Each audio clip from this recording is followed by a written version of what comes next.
Vamos a orar, hermanos. Los invito a que nos pongamos de pie y hagamos una oración.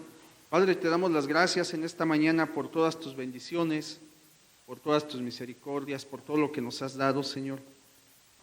Gracias porque tú hasta este día has sido bueno.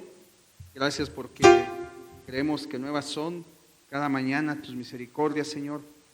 Porque tú nos llenas y porque tú nos das de todas tus bendiciones, de tus misericordias, Padre. Porque hasta este momento, Señor, tú permaneces fiel, a pesar de que nosotros somos infieles en muchas ocasiones, tú siempre eres fiel, Padre. Te agradecemos, te bendecimos y ponemos en esta hora tu palabra delante de tu presencia, Señor. Ponemos este espacio para que tu nombre sea alabado, para que tu nombre sea glorificado, Señor, para que tu nombre sea exaltado. Padre, reprendemos y quitamos toda idea humana, todo concepto fuera de lugar, todo concepto que no te alabe, todo aquella palabra de hombre, Señor, todo aquel pensamiento fuera de lugar, y declaramos que tú eres el Rey, que tú eres el Señor. Padre, te bendecimos, te alabamos, te glorificamos y te damos honra y te damos gloria, Padre, no sin antes también pedirte, Padre, por aquellos de nuestros hermanos que están en alguna situación de enfermedad. Te pedimos en esta hora por nuestra hermana Elsa, por aquellos de nuestros hermanos que estén padeciendo alguna situación complicada, difícil, que tú ahí donde ellos se encuentren pongas tu mano sanadora, que tú les des paz, que tú les des gozo, que tú les des, Señor, ese reconfortamiento, Padre, esas palabras del apóstol Pablo, Señor, que sea cual fuera la situación en la que podamos vivir, tengamos ese contentamiento, Señor. Padre, asimismo esas palabras de que tú das esta paz, Señor, las pedimos y Señor, las ponemos delante de ti para estos nuestros hermanos que estén padeciendo alguna situación de enfermedad. Padre, asimismo ponemos cualquier otra situación, cualquier otra necesidad de otra índole, Padre, económica, familiar, legal, cual fuera, Señor, tú conoces, tú sabes, lo ponemos delante de ti y te pedimos en el nombre de Jesús que tú tomes cada situación, Padre, porque sabemos que tú siempre harás lo mejor en nuestras vidas, Padre. Muchas gracias por todo, te bendecimos y te alabamos en el precioso nombre de tu Hijo amado Jesús. Amén. Tome su lugar, hermanos.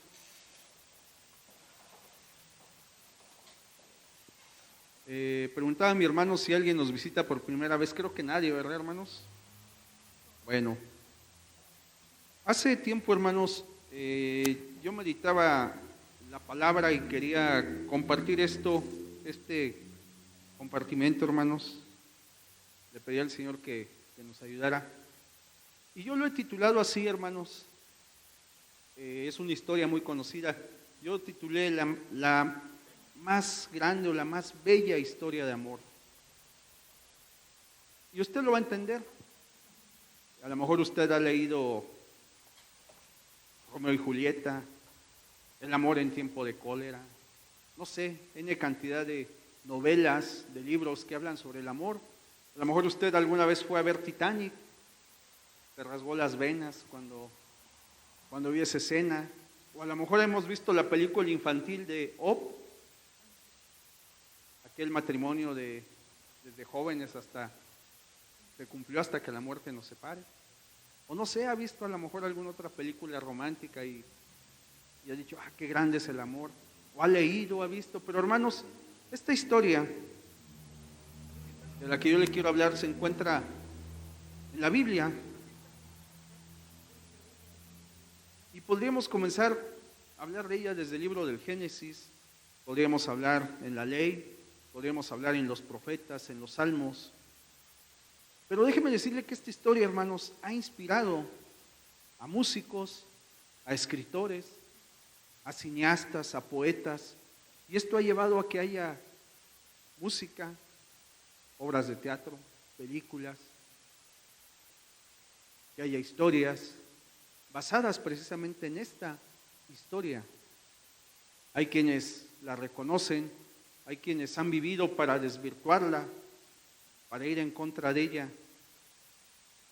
Pero esta historia, hermanos, es tan grande que la misma humanidad reconoce un antes y un después de esta historia.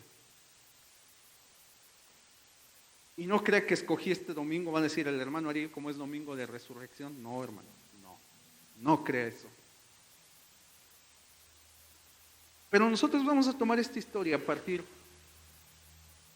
de lo que hoy precisamente nosotros vamos a conmemorar. Dice la escritura en los 4 evangelios, y esto es algo que precisamente los 4 evangelistas, hablando así en relación al evangelio, los 4 autores de los evangelios coinciden en esta historia. Si nosotros leemos los evangelios hay diferencias, no que hay error, no que se contradigan de ninguna manera, pero los 4 autores coinciden en narrar esta historia, hermanos.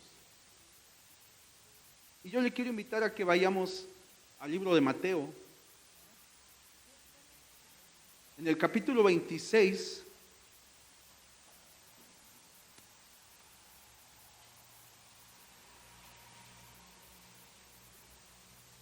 en el versículo 36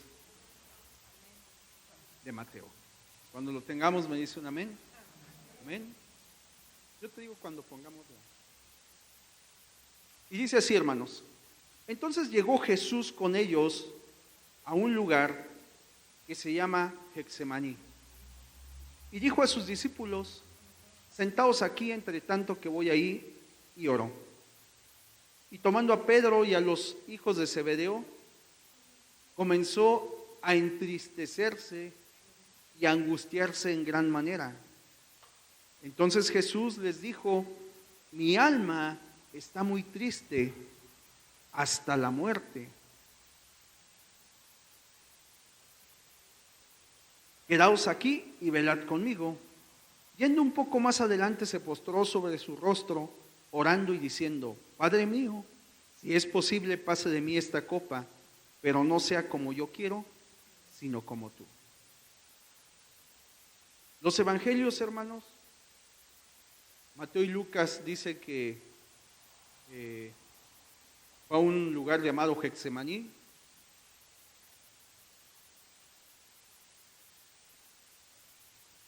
Marcos dice que era el Monte de los Olivos. Juan lo llama que era un huerto. Pero el lugar es lo de menos. Ese era el lugar, el Monte de los Olivos, Getsemaní. Pero aquí comienza la historia, hermanos. Jesús, dice la Escritura, acaba de celebrar la Pascua, acaba de instituir lo que hoy vamos a celebrar nosotros, la Cena del Señor, que años después el apóstol Pablo, exhortando a la iglesia en Corinto, habla sobre ello. Pero Jesús, si usted ve la situación por la que comienza a pasar, dice que cuando va con los 11, Judas ya no iba. Judas tenía una misión que cumplir, pero cuando iba con los 11 dice: espérenme aquí, siéntense aquí, regreso. Pero él toma a los más cercanos, toma a Pedro, toma a Jacob y toma a Juan y los lleva consigo más allá para orar. Y dice la Escritura que en ese momento comenzó a entristecerse y a angustiarse. Yo no sé si usted alguna vez ha estado angustiado. Imagínese, el maestro comienza a sentir una tristeza enorme y una angustia que no se puede describir. Claro, después veremos qué clase de angustia, más adelante lo vamos a ver, porque Lucas, el médico Lucas, describe esa angustia. Y dice la Escritura que él lo confiesa como cualquier ser humano. Entonces Jesús les dijo, dice el 38, mi alma está muy triste. ¿Hasta dónde? Hasta la muerte. Había una tristeza enorme en Jesús. Dicen los estudiosos que no se sabe si realmente esa angustia, esa tristeza era por lo que venía físicamente o por saber que en algún momento la presencia del Padre abandonaría a Jesús. Porque sabe, Jesús en la cruz llevaría sus pecados, todos los pecados de la humanidad, pero los pecados de cada uno de los que estamos aquí sentados y los míos también, Jesús los iba a llevar. Y al suceder eso, el Padre le abandonaría, porque no olvidemos que Dios Padre, el pecado no puede estar en su presencia. Y sigue diciendo la Escritura, que se postró y comenzó a orar. Y su oración era la siguiente: Padre mío, si es posible, pase de mí esta copa, pero no sea como yo quiero, sino como tú. Mateo y Marcos registran esta oración. Lucas dice: Padre, si quieres, pasa de mí esta copa, pero no se haga mi voluntad, sino la tuya. Eso es lo que pedía Jesús. Jesús decía: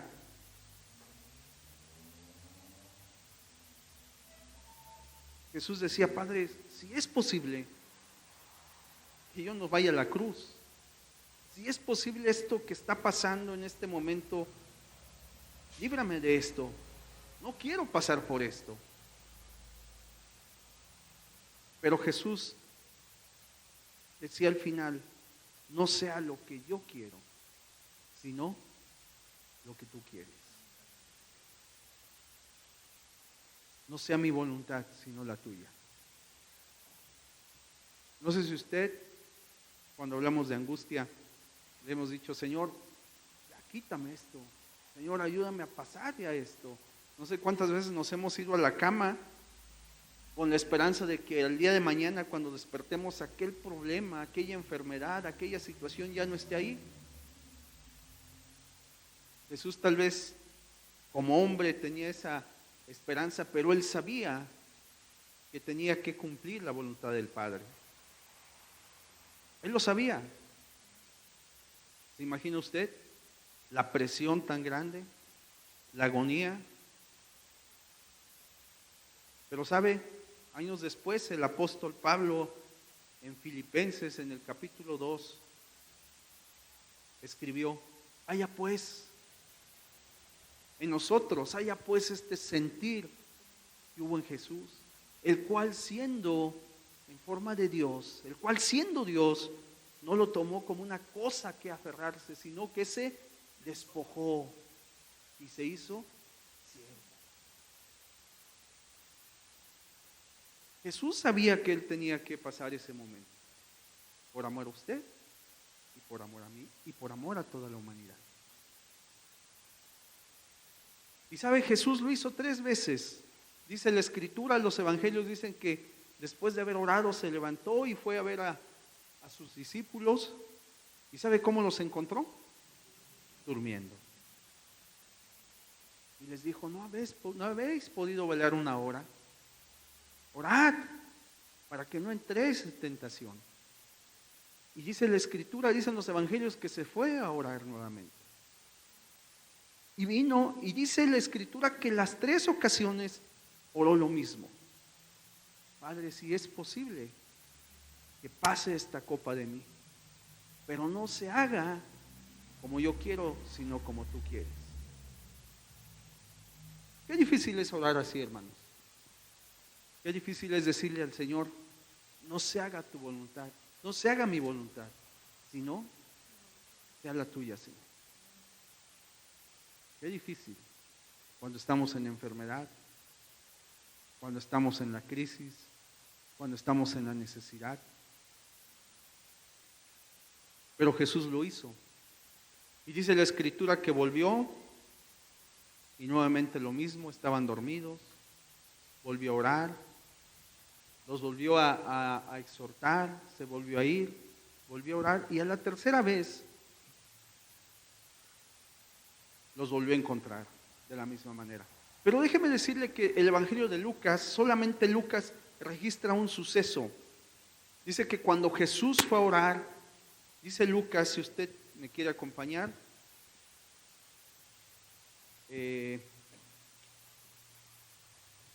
al Evangelio de Lucas,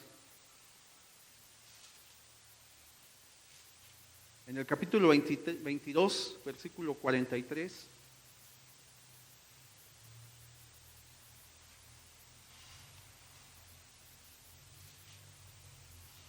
tiene, hermano? Dice el 22:43 de Lucas, y se le apareció un ángel del cielo. ¿Para qué?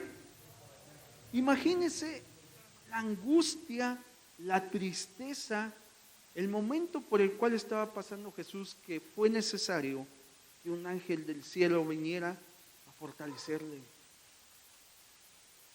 Que un ángel del cielo estuviera ahí. Y eso no es todo. Dice el siguiente versículo, el 44, y estando en agonía, oraba más intensamente, y era su sudor como grandes gotas de sangre que caían hasta la tierra. Solo Lucas describe esto. ¿Por qué? Tal vez porque Lucas era médico, tal vez porque Lucas conocía el lenguaje médico y hace esta narrativa, hermanos. Pero déjeme decirle que esto no es algo inventado, esto no es algo que no haya sucedido, hermanos. La ciencia muchas veces pensamos que la ciencia está en contra de Dios, pero no es así. La ciencia que busca, o aquellos que a través de la ciencia buscan desvirtuar a Dios, se equivocan, porque la ciencia comprueba la existencia de Dios. Y esto, hermanos, este fenómeno, cuando una persona llega a sudar, no que sea sangre, hermanos, sino que los vasos capilares se llegan a reventar. Hay una terminología de tal manera que el sudor se vuelve con la sangre y aparentemente es como si uno sudara sangre, pero es sudor con sangre, hermanos. Y esto se le llama hematidrosis o hematohidrosis. Es un término médico y está comprobado cuando una mujer va a ser violada, puede pasar por esto, porque es tan grande la presión, el temor. Cuando un hombre o una mujer están sentenciados a muerte y son pasados a su ejecución, su sudor puede ser de esta manera por la presión, por el temor, por la angustia, por la agonía tan grande por la cual están pasando, y esto es científicamente comprobado, hermanos. Y Jesús estaba en una situación tan estresante, tan preocupante, que Lucas dice que estaba en agonía y dice que oraba más. Entonces, imagínese usted, nuestro Salvador, ¿en qué situación estaba, hermano? ¿Se imagina usted? Dice Lucas que su sudor como gotas de sangre. Era un esfuerzo tremendo, hermano. Esto no es ficción, esto es algo real. Porque si dijéramos eso no existe, eso se lo inventaron, pues, pero esto está comprobado, hermanos. Esto le ha pasado a muchas personas que bajo este estrés, bajo este momento, llega a pasar. Y ahora imagínense, Jesús toma a los tres más cercanos, les dice, oren conmigo. ¿Qué sentiría usted en un momento de angustia, en un momento tan difícil? Usted toma a sus más allegados, a sus amigos, y de pronto usted se da cuenta que ellos no están haciendo nada. Están dormidos. Jesús estaba solo, hermano. Jesús en ese momento se sentía solo. Sí, seguramente la presencia del Padre ahí estaba. Tal así es que un ángel del cielo vino a confortarle, a darle ánimos. Pero humanamente Jesús estaba solo. Aquellas multitudes que le seguían no estaban ahí. Aquellos que cuando hizo la entrada triunfal a Jerusalén y arrojaban esas palmas ya no estaban ahí. Aquellos que arrojaban esos mantos ya no estaban ahí. Aquel que le dijo, tú eres el Cristo, el Hijo del Dios viviente, estaba dormido. Aquel que recostaba su pecho, aquel que se recostaba en su pecho, estaba dormido. Y Jesús sabía que el que administraba los bienes en ese momento estaba cerrando un trato para entregarle. para que se cumpliese la Escritura, porque Jesús dijo, es que es necesario que la Escritura se cumpla. Jesús sabía todo esto, hermanos. Dice Mateo 26:56, mas todo esto sucede para que se cumplan las Escrituras de los profetas. Mateo, si lo pones, mija, para ver qué fue lo que pasó. Me estoy adelantando un poquito. Mateo 26:56. ¿Lo tenemos, hermanos? Amén. Dice así.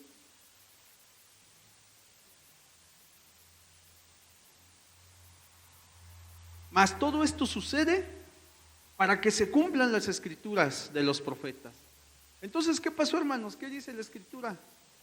Entonces todos los discípulos, ¿qué? Dejándole, huyeron. Si usted lee los evangelios, cuando él les está diciendo que era el momento en que iba a ser entregado, Pedro le dice, yo, si es necesario, iré contigo hasta la muerte. Uno de los evangelios dice que todos los discípulos dijeron lo mismo. Y vea, lo dejaron solo. Si nosotros seguimos leyendo los evangelios, yo le voy a pedir que lo lea porque hoy tenemos cena y el tiempo se me va a ir. La Escritura dice que la tercera vez que él va con sus discípulos, los encuentra dormidos, les dice, pues duerman ya, la hora ha llegado, el Hijo del Hombre es entregado. Y dice la Escritura que Judas llegó con una turba, con espadas, con palos. Y Judas les había dicho, al que yo besare, ese es, y aprenderle inmediatamente. Y dice que se acercó y le dio un beso al maestro, y así Jesús fue entregado. Hubo un poco de resistencia, Pedro sacó una espada, solamente Juan, el evangelio de Juan es el único que registra que fue Pedro, los otros 3 evangelios dicen que uno de los 12 había sido, pero no dice quién. Solamente Juan dice que fue a Malco, así se llamaba, era un sirviente, era un siervo del sumo sacerdote, y le corta la oreja. Y Jesús le dice, no, Pedro. Y Jesús sana a este hombre. Y aún haciendo eso, no le interesaba nada a nadie lo que Jesús hiciera. Los discípulos huyen. Y solamente, hermanos, 2 discípulos, dice el Evangelio de Juan, lo siguen. Se dice que uno de estos era el mismo Juan. La Biblia no registra quién era el que lo seguía. Dice que Pedro se queda fuera. Este otro discípulo intercede y permite que Pedro entre al atrio, al patio del sumo sacerdote. Y ahí está Jesús, como un prisionero, como un delincuente, atado, esperando que llegara el juicio. Y la historia la conocemos. Por ahí la servidumbre reconoce a Pedro, Pedro lo niega, los mismos que estaban en la fogata lo reconocen, Pedro sigue negando, y la tercera ocasión Pedro maldice y niega, y en ese momento dice Juan que el gallo canta por segunda ocasión, y entonces Jesús ve a Pedro y Pedro ve a Jesús, y dice que Pedro lloró amargamente. Y ahora sí Jesús está solo, hermano. La Escritura, los evangelios siguen diciendo que no hallaban la manera de acusarle, ya que todos los testigos falsos se contradecían, todos los testigos hablaban, pero no había quien lo acusara. Dice que finalmente 2 se levantan y dicen, es que él dijo que derribaría el templo y en 3 días lo volvería a edificar. Pero ni aún estos se ponían de acuerdo. Entonces, el sumo sacerdote lanza una pregunta. Y esa pregunta que Jesús responde con una verdad es lo que lo condena y lo que lo lleva a la cruz. Dice que el sumo sacerdote le pregunta, ¿eres tú el Hijo de Dios? Y Jesús responde, tú lo has dicho. se rasga sus vestiduras, y eso era una blasfemia para los judíos, hermanos. Para ellos era digno de ser muerto. Dice la Escritura que después de esto, ¿puedes poner la primera imagen? La primera, ¿dónde está? Después de esto, hermanos, Jesús comienza a ser golpeado. Este es un ejemplo actualmente del Monte de los Olivos, hermanos, de Getsemaní. Aquí está. Obviamente pues ya es un lugar turístico. Pero ahí es donde Jesús, o donde se presume que Jesús oraba. Ahí fue aprendido, ahí oró, hermanos. Y ahí clamó: Padre mío, si es posible, pasa de mí esta copa, pero no como yo quiero, sino como tú. Y Jesús comienza a ser golpeado, dice la Escritura que es vendado, le ponen algo en los ojos y lo comienzan a golpear y se empiezan a burlar de él. Si usted ve Lucas 22:63, Jesús es considerado como un reo de muerte, como digno de muerte, así lo dicen los evangelios, y es condenado precisamente a muerte. Usted puede ver Lucas, ¿qué le dije? 22:63. Dice que los hombres que custodiaban a Jesús se burlaban de él y lo golpeaban. El 64 dice que vendándole los ojos le golpeaban el rostro y le preguntaban: dinos, profetiza, ¿quién es el que te golpeó? Y decían muchas otras cosas más injuriándolo. Pero aquí es importante esto, hermanos. Cuando el organismo, cuando nuestro cuerpo, hermanos, sabe que va a venir un golpe, se prepara. No sé si a usted le ha pasado que de pronto viene algo y ¿qué hacemos? Hasta ponemos el brazo, buscamos protegernos o escondemos el rostro. Pero cuando nosotros no sabemos de dónde viene el golpe, ese golpe va a causar en nuestro cuerpo un daño tremendo, porque no estamos preparados. Entonces imagínese Jesús con los ojos vendados, cuando le tiraban los golpes, él no sabía.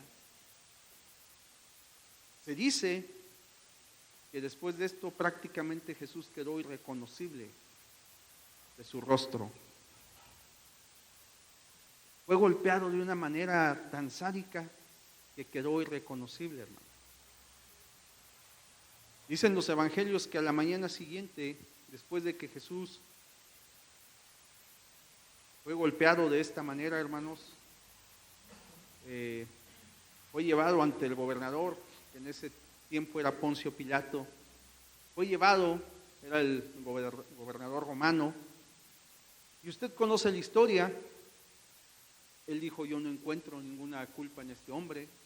Pero era tal la presión del pueblo, era tal la presión de los líderes religiosos judíos, que él se vio prácticamente imposibilitado de dejar libre a Jesús. Y aquella tradición de que él podía liberar a un preso fue la posible puerta que él encontró. Pero oh sorpresa, el pueblo pidió que dejaran libre a un criminal llamado Barrabás, y todo el pueblo empezó a gritar: crucifícale a Jesús. Ese era el grito del pueblo: crucifícale, crucifícale. El gobernador tuvo que acceder. La historia, si usted tiene oportunidad, lea los evangelios. En uno de ellos dice que tuvo temor, que buscaba la manera de poder soltar a Jesús. Y de ahí esa frase célebre: yo como Pilatos me lavo las manos.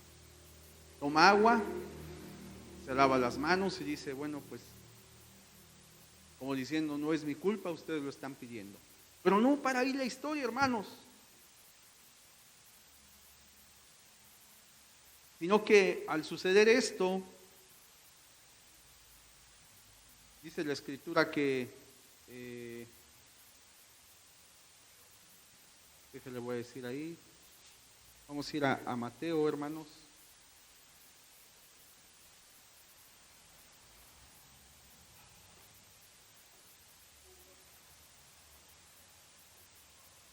A Mateo capítulo 27, versículo 27. Jesús ya estaba condenado a ser crucificado.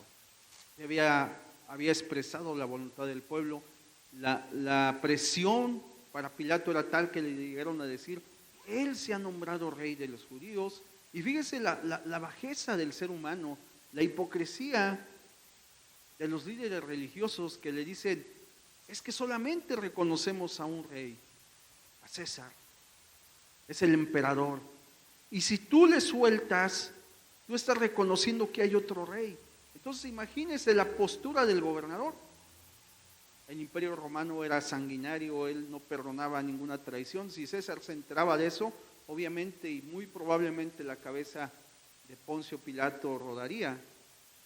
Entonces él se ve presionado y dice: está bien, lo vamos a crucificar. Pero antes de crucificarle, hermanos, dice la Escritura en Mateo 27:27, entonces los soldados del gobernador llevaron a Jesús al pretorio y reunieron alrededor de él a toda la compañía. Toda la compañía, hermanos. ¿Sabe cuántos soldados eran? ¿Tiene usted idea de cuántos soldados conformaban una compañía? Se dice que era la 10ª parte de una legión. Una legión estaba conformada de aproximadamente 4,000 a 6,400 soldados.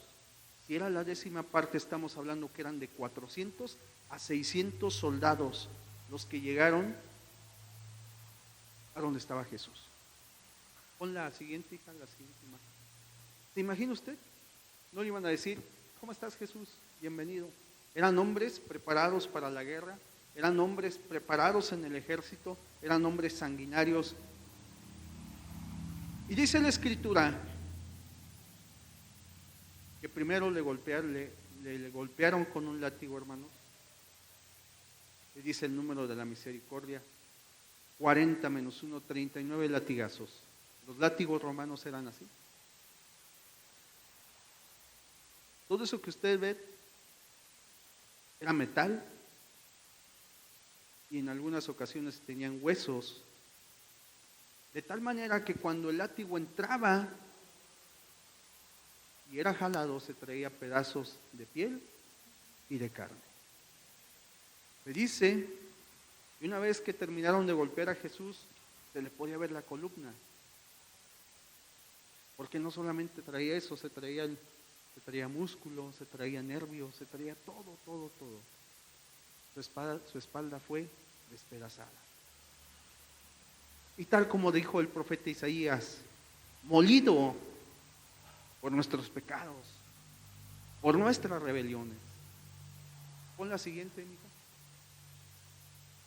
Dice que de 1 a 3 soldados de infantería romana entrenados para castigar a los condenados. Eran especialistas en técnicas de tortura que solo llevaba al borde de la muerte a sus víctimas. El lugar del castigo regularmente tenía una columna, las manos eran atadas a argollas de metal, de ese modo quedaba descubierta la espalda, y aunque el sentenciado desfalleciere, siempre había lugar y tiempo para más golpes. Y usted puede ver ahí, así se llamaba ese látigo, era un flagrum taxiliatum. Es latín, no sé hablar latín. Y está más o menos descrito. Si usted se da cuenta, es el mismo látigo. Eso fue lo que pasó Jesús. ¿Y sabe por qué lo hizo Jesús? Por amor a usted y por amor a mí. Por eso lo hizo Jesús. Pon la otra, por favor. Más o menos así eran puestos los que sufrían este castigo. Se dice que en Roma y en Grecia esto se llamaba flagelación. Y era más infame que la fustigación. La fustigación era con un látigo como el que se usa para los caballos, para los carruajes, ¿se ha visto? Que solamente tiene una sola tira y que como que retrocede.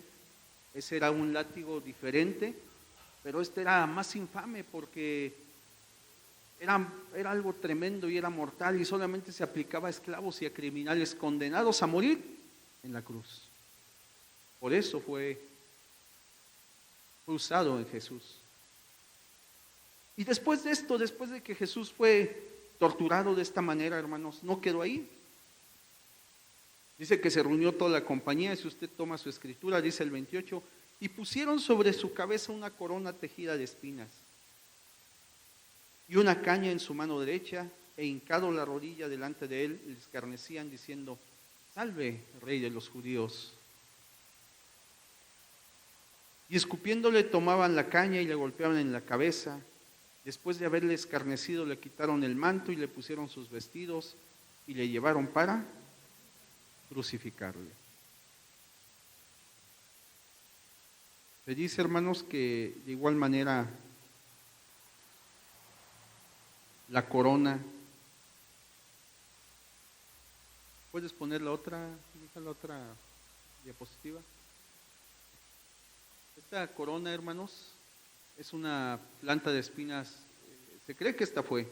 Es una Euraba malili, y se dice que es 3 centímetros aproximadamente la espina. Es una espina muy afilada, lastima bastante. Y no solamente eso, sino que es tóxica e irritante. Inclusive algunos animales que llegan a tocar la planta, la espina, mueren porque es muy tóxica. Para el ser humano no lo es tanto, pero sí es muy irritante esa espina. Esta planta se dice que es de Madagascar, pero de alguna manera llegó al pueblo de Israel, y ahí tenía ya tiempo que se daba esta planta. Y de esta planta se dice que se hizo la corona, se le puso a Jesús. Y entonces imagínese usted, Jesús, la forma en que había sido castigado, le ponen una corona, la burla. Se dice que inclusive le arrancaban la barba, hermanos. Imagínese usted todo lo que pasó Jesús. Dice lo que acabamos de leer, que después de esto era llevado a la cruz, a ser crucificado, hermanos.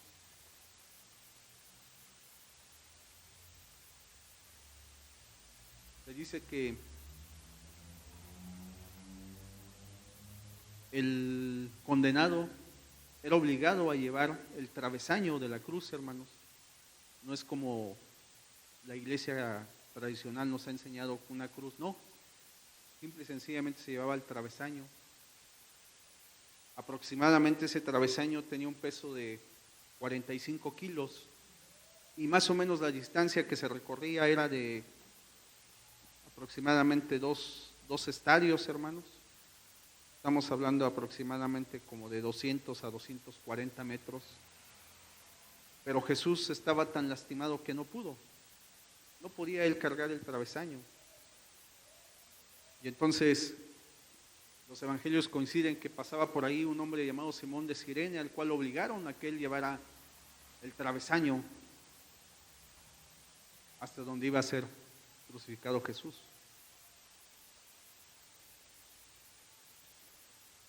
Después de esto, hermanos,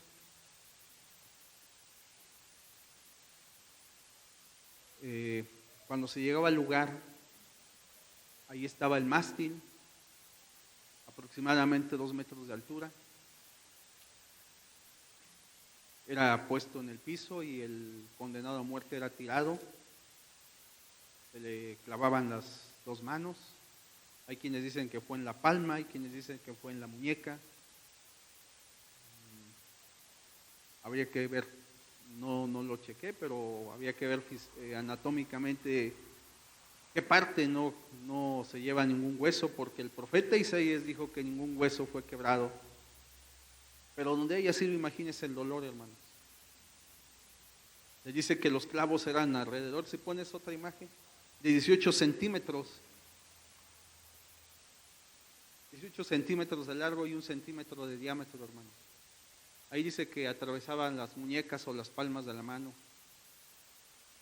Estos clavos, hermanos, en nuestras manos tenemos el nervio mediano, y este nervio, hermanos, causa un dolor tremendo en los brazos, los hombros y el cuello. Entonces imagínense Jesús su espalda totalmente lastimada, totalmente expuesta, y después cuando entran los clavos, imagínese usted el dolor tan tremendo, tan angustiante que Jesús estaba padeciendo, hermano. Y eso no era todo, sino que una vez que era clavado tanto de las manos como de los pies, entonces subían el mástil de tal manera que el cuerpo del condenado era totalmente, se torcía de una manera tan brutal, hermanos, que dicen que a veces hasta se llegaba a dislocar los hombros. Y cuando estaba ya totalmente clavado, cuando estaba ya totalmente puesto la cruz, hermanos, la postura hacía muy difícil el poder inhalar y exhalar el aire. De tal manera que ellos tenían que usar como podían sus pies para poder respirar. Todo esto, hermanos, todo esto llevaba a que los órganos, los pulmones y sobre todo el corazón pudieran colapsar debido a la falta de aire, hermano. La Escritura nos dice que una vez que Jesús estaba ahí soportando todo esto, dice la Escritura que a la hora tercera más o menos son las 9 de la mañana, es cuando Jesús fue crucificado. Y ahí estaba Jesús. Y fue puesto un letrero, hermanos. Fue puesto un letrero que decía el Rey de los Judíos. Este letrero se escribió en latín, se escribió en griego y se escribió en hebreo. Obviamente era una burla, hermanos, pero también decía una gran verdad. Si usted ve Marcos 15:25, es lo que le acabo de decir.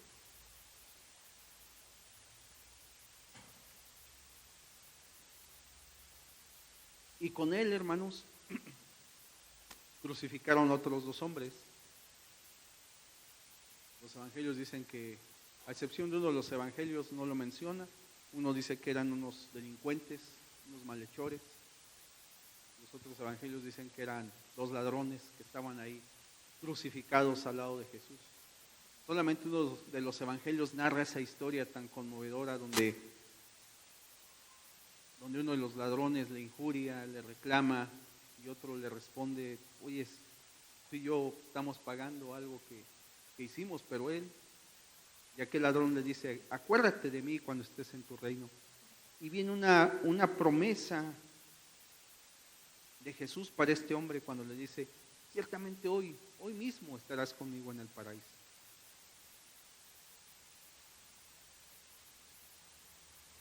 Y entonces, hermanos, Jesús está ahí, exhibido. Imagínese usted, los discípulos de lejos. Juan está ahí, Juan está con la madre de Jesús, está con María, está María Magdalena, están otras de las mujeres. ¿Se imagina usted el espectáculo, el show? Injuriándole, diciéndole: si a otros salvaste, ¿por qué no te puedes salvar tú? Baja de la cruz. Y pasan 3 horas, hermanos. Cuando llega pasan 6 horas, hermanos, porque a la hora sexta, cuando llega la hora sexta, según el Evangelio de Marcos 15:33, dice: cuando vino la hora sexta, hubo tinieblas sobre la tierra. La hora sexta son las mediodía, hermanos. A la hora sexta hubo tinieblas. Imagínense al mediodía, cuando el sol está en todo su esplendor, de pronto se oscurece, como si hubiera un eclipse, comienza a haber tinieblas en toda la tierra hasta la hora novena, 3 de la tarde. Y dice que a la hora novena Jesús clamó a gran voz diciendo: Eloí, Eloí, lama sabactani. Y aquí, hermanos, Jesús dice: Dios mío, ¿por qué me has desamparado? En ese momento, hermanos, Jesús estaba llevando sus pecados, mis pecados, y la presencia del Padre le había abandonado. Y Jesús le dice: Padre, ¿por qué me has abandonado? ¿Se imagina usted?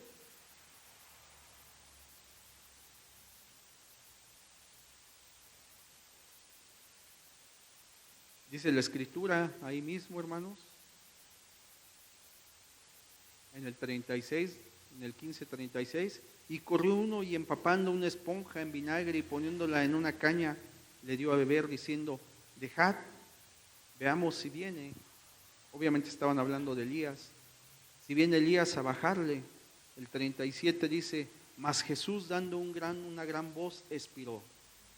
Entonces el velo del templo se rasgó en dos, de arriba abajo. Eso, hermanos, decía que de ahora en adelante usted y yo tenemos un libre acceso al lugar santísimo, a la misma presencia de Dios.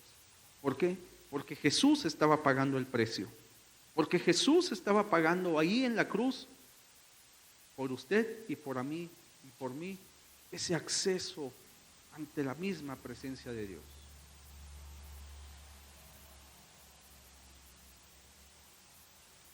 Y una vez más, hermanos, dice la Escritura, déjele digo, vamos a leer. Le voy a invitar a que vaya Juan. Perdón, yo sé que a lo mejor lo estoy haciendo ir de Juan a Marcos, pero es que, hermanos, esto es lo emocionante y lo apasionante de la Escritura, conocerla. Si usted lee la historia en un solo evangelio, no va a encontrar detalles que están en los demás evangelios. Por eso es tan importante, hermanos, leer nuestra Escritura. Dice el Evangelio de Juan, hermanos, en el capítulo 19,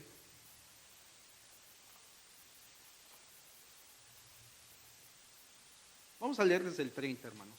Juan 19:30.